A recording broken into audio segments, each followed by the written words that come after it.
아이 영어 공부 또 나처럼. CNN 방송을 보면 영어 소리를 다 들을 수 있을 것 같은 욕심은 앞서지만 실제로 귀에 익숙하지 않은 단어가 나오면 그때부터 더 이상 잘 들리지 않는 경험을 매번 한다. 그래서 들려오던 영어 소리가 머릿속에 자리 잡고 있는 벽에 부딪혀 소리를 인식하는 뇌까지 전달이 되지 않는 것 같아 그때마다 머리를 좌우로 한번 크게 흔들어 본다.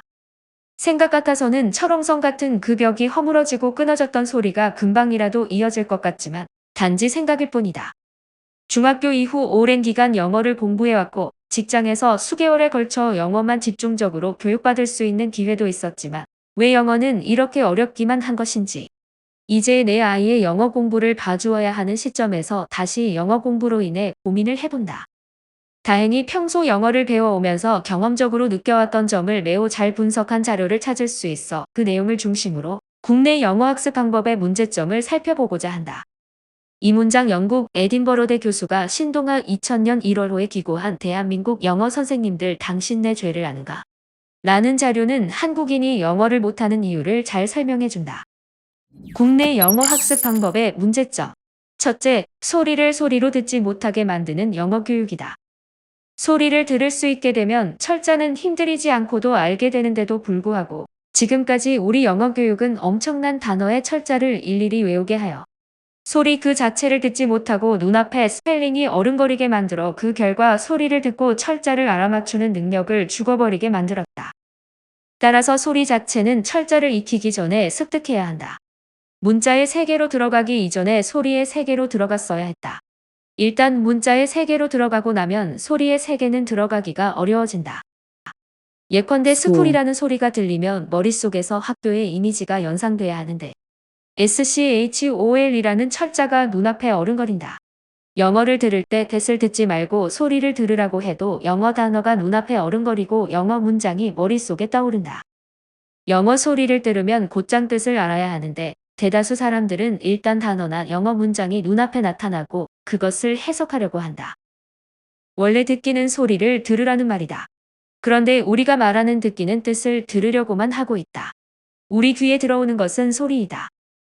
소리가 들어오고 그 소리가 자동적으로 뜻으로 전환되는 것이다. 그런데 한국인들은 소리는 듣지 않고 뜻을 들으려고 한다. 영어가 잘 들린다는 말을 뜻을 알겠다는 의미로 사용하는데 이건 말이 안 되는 소리다. 둘째, 문자 교육도 영어를 한국어화시키는 훈련으로 인해 실패하고 있다. 문자 영어의 세계는 크게 두 부분으로 나누어진다. 하나는 영어를 읽고 그것을 한국어로 독해하는 일이고 다른 하나는 한국어를 영어로 옮기는 작업이다. 이 중 우리의 영어 교육은 전자에 집중돼 있다. 한국에서 발간되는 거의 대부분 영어 교재들은 영어를 한국어로 옮기는 것에 초점을 맞추고 있다. 이것을 영어 독해라고 부른다. 영어 독해라는 것은 말 그대로 영어를 읽고 이해하는 것이다. 이러한 작업을 원활히 하기 위해서 단어, 수거, 문법 등을 공부한다. 영어의 소리 학습이 중요하지만 문자를 익히기 위한 문법 학습도 매우 중요하다. 그렇기 때문에 문법 위주의 영어 교육 자체에 문제가 있다고 말하는 것은 곤란하다. 문법은 문법대로 중요하다. 그러나 한국인이 배운 독해는 영어를 읽고 곧장 이해하는 것이 아니라 그 사이에 한 과정이 더 있다는 점이 문제다. 읽은 영어를 한국어로 번역 또는 해독하는 과정이 그것이다. 즉, 한국의 문자 영어 교육은 영어를 가능한 한 빠르게 한국어로 해독하도록 하는데 초점을 맞춰왔다. 그렇기 때문에 한국인들은 엄밀히 말하면 독해라기보다는 빠른 번역을 배웠다고 할 수 있다. 이것이 숙달되면 영어를 읽고 바로 이해하는 것으로 착각할 수준에 도달하게 되는데 그 수준에 이르러서도 그것은 엄연히 빠른 번역이 좀 더 빨라진 것에 불과하다. 이것을 효율적으로 하기 위해 직독직해 방법들이 고안됐다. 이러한 번역 과정 자체가 문제되지는 않는다. 앞에서도 언급했듯이 그렇게 독해를 가르치면 영어식 사고 혹은 영어식 논리를 배울 수 없다는 것이 문제다. 예컨대 한국인은 I go to school이라는 문장을 읽은 다음 그것을 나는 학교에 간다는 한국어로 변환시켜 머리에 입력하도록 배웠다. 읽기는 영어로 읽고 그것을 한국어 구문으로 깨트리고 바꾸어서 이해하도록 한 것이다. 지금까지 우리는 영어 말의 흐름을 한국어의 구조로 재빠르게 변환시키는 것을 영어 실력이 좋다고 말했다. 영어를 읽으면서도 우리는 영어를 말하는 사람들은 말을 이상하게 한다는 생각을 가져본 적이 거의 없다. 만일 어떤 한국 사람이 나는 간다 학교의 버스로 일찍 아침마다 이렇게 한국말을 했다면 아마도 저 사람 혹시 어떻게 된 거 아니야? 라고 할 것이다. 우리의 언어 감각과 큰 차이가 즉각 느껴지기 때문이다. 그런데 영어 문장으로 I go to school by bus early every morning이라고 읽으면 그런 감각상의 차이를 느끼지 못한다. 우리는 I every morning early by bus to school 고라는 한국어 구조 즉 나는 아침마다 일찍 버스로 학교에 간다로 바꾸어 입력을 했고 그것이 영어와 한국어 사이의 논리적 차이를 감지하지 못하게 만들었다. 영어에 입문하는 순간부터 영어를 한국어화시키는 훈련을 받았기 때문이다. 영어를 한국어로 통역할 때는 영어의 한국어화가 필요한 일이지만 이것은 영어 독해의 본래 의미가 아니라는 사실을 알아야 한다. 조금 심하게 말하면 우리는 영어 세계 그 자체, 즉 문자 영어의 세계로 들어가는 교육을 받았다기보다는 영어를 한국어로 빠르게 해독하는 하나의 시스템을 배웠다고 할 수 있다. 이러한 시스템을 갖고서 영어의 문자 세계로 들어가서 빠른 읽기를 익힌 사람들은 정말로 열심히 노력한 사람들이다. 우리의 영어 교육이 이런 방법을 벗어나지 못하는 이유는 간단하다. 우선 단어, 수거, 문법을 공부하는 방식이 틀렸기 때문이다.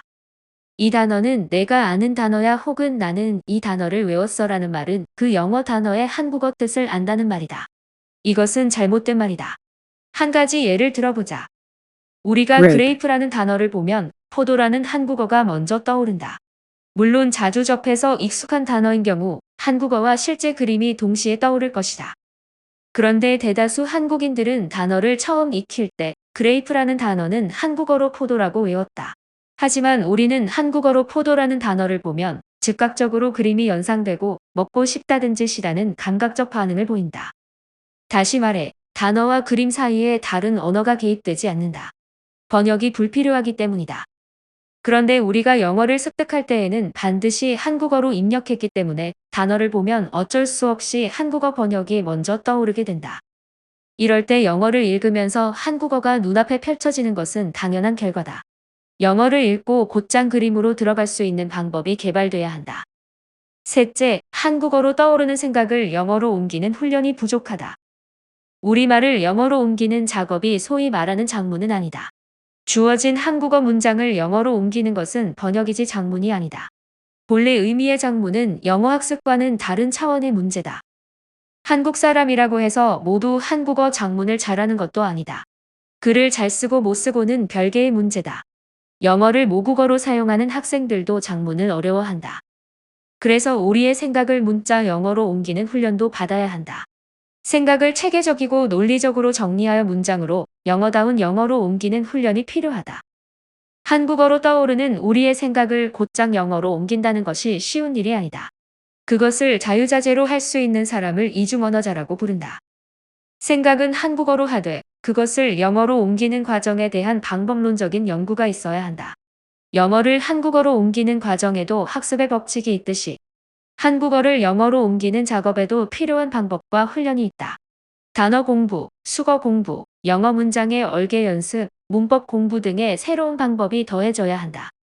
한국어를 영어로 옮기는 작업을 하다 보면 영어로 말하는 경우에도 그렇지만 내가 안다고 생각한 단어들을 언제 어떻게 사용해야 할지 난감할 때가 많다. 상황에 적합한 단어를 구사하지 못해 쩔쩔매는 경우가 많다. 이것은 우리가 단어를 외우는 방식에 변화가 있어야 한다는 것을 말해준다. 영어 단어가 한국어로 무슨 뜻인지만 열심히 외웠지 반대로 한국어 단어를 영어로는 뭐라고 하는지는 배운 적이 없기 때문이다. 이렇게 보면 현행 영어 교육이 영어를 할 수 있도록 도와주는 것인지 아니면 방해하는 것인지 헷갈릴 정도다. 이게 모두 영어 교육계가 잘못한 탓이다. 영어에 맺힌 한국인의 한은 공교육을 담당하고 있는 사람들이 발벗고 나서 해답을 찾아주어야 한다. 그것은 공교육이 국민의 한을 풀어주고 실력을 키워주는 책임을 위임받았기 때문이다. 이제까지 한국의 영어 교육은 영어학자들의 역할을 포함해서 한국인들에게 필요한 효율적인 영어 학습 방법을 연구, 개발 및 적용하는 데 실패했다는 것이 필자의 진단이다. 그렇기 때문에 한국인은 모두 잘못된 영어 교육의 피해자라고 감히 항변하는 것이다. 한국 영어 교육의 패러다임을 바꿔야만 한다.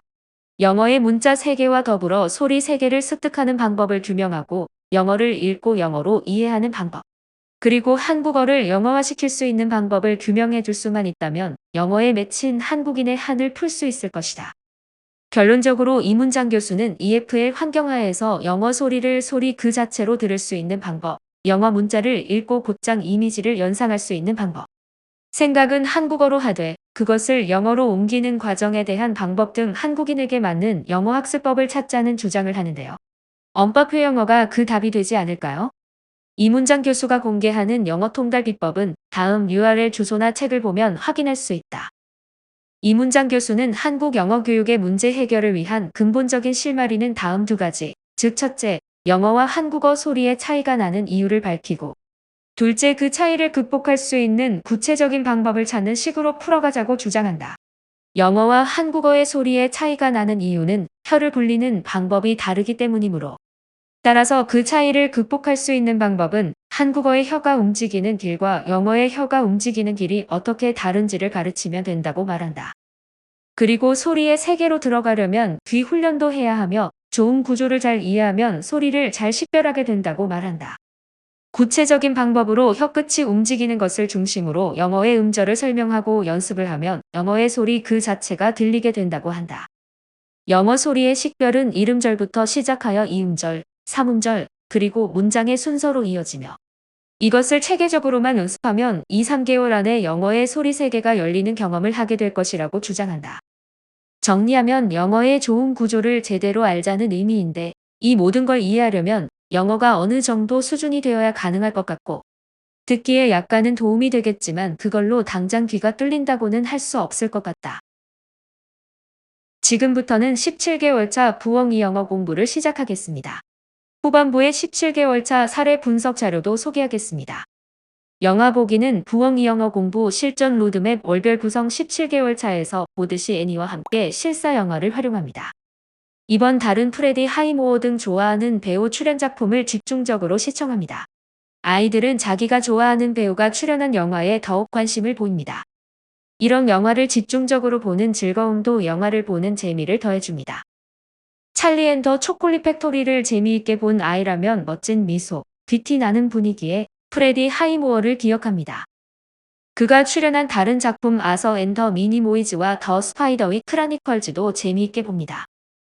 이어서 어거스트 러시나 파인딩 네버랜드를 소개하면 열심히 봅니다.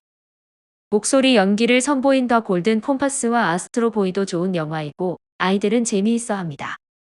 아예 한 주 정도는 프레디 하이모어에 주로 정해서 영화를 집중적으로 보는 것도 괜찮은 방법입니다. 다음은 그가 출연한 작품입니다. 이렇게 한 배우에 집중해서 영화를 보게 되면 아이들은 또래 주인공 배우가 성장해가는 모습도 지켜볼 수 있어 정서적인 안정감을 얻을 수도 있습니다.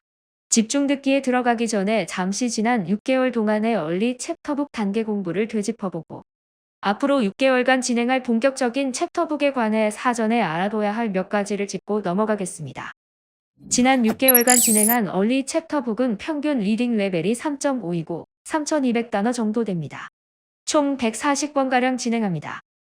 오디오북 음원의 분당 속도 평균은 120단어 수준입니다.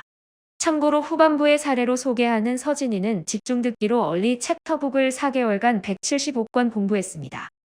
다음으로 진행할 본격적인 챕터북은 집중 듣기의 꽃으로 불리는 책입니다. 그렇게 평가받는 이유는 읽기 단계로 곧장 이어주는 공부이기 때문이기도 하고 이름에 걸맞게 아이들의 영어 실력이 가장 많이 발전하는 단계이기 때문입니다. 본격적인 챕터북 평균 레벨은 3.7이고 단어 수는 7,500단어로 많습니다. 오디오북 음원의 분당 속도 평균은 140단어 수준입니다.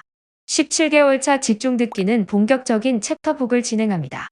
이번 달은 호기심 많은 귀여운 여자아이의 엉뚱하고 재미있는 좌충우돌 이야기를 담은 챕터북 주니 비존스를 만납니다. 1992년 랜덤 하우스에서 첫 번째 책이 출간되었으므로 30년 넘게 아이들의 사랑을 받고 있는 책이라고 할 수 있습니다.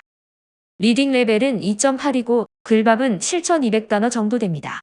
1만 단어가 넘는 책도 있습니다. 오디오 음원의 권당 녹음 분량은 46분 정도이고 분당 속도는 145단어입니다. 여자 내레이터의 목소리가 말괄량이 성격을 잘 보여주지만 아이에 따라서는 그런 톡톡 튀는 목소리를 싫어하기도 합니다. 그렇게 거부감을 느끼는 아이는 남자 주니비 존스라고 하는 마빈 레드포스트를 소개합니다. 리딩 레벨은 3.5이고 글밥은 6,500단어 수준입니다.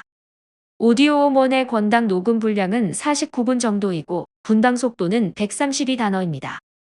마빈 레드포스트는 판타지도 아니고 신나는 모험이 있는 건 아니지만 아이들의 일상에서 일어날 만한 재미있는 이야기를 담고 있으며 아이들의 심리를 잘 표현한 책입니다. 매뉴얼 538에서 539페이지의 전체 챕터북의 시리즈별 레벨, 단어 수, 본문 녹음 시간, 오디오북 음원의 분당 속도가 나와 있습니다. 시리즈 개별 책의 수치는 매뉴얼 별책 부록에 있으니 참고하세요. 마지막으로 흘려듣기입니다. 전날 집중 듣기한 음원, 시청한 영화를 활용합니다. 그리고 17개월 차 공부 사례입니다. 서진이는 17개월 차에 19개월 차에 진행하는 본격적인 챕터북 더잭 파일즈를 마저 진행하고 20개월 차에 진행하는 A to G 미스터리즈에 들어갔습니다. 오늘은 이만 할게요. 다음 강의에서 봬요.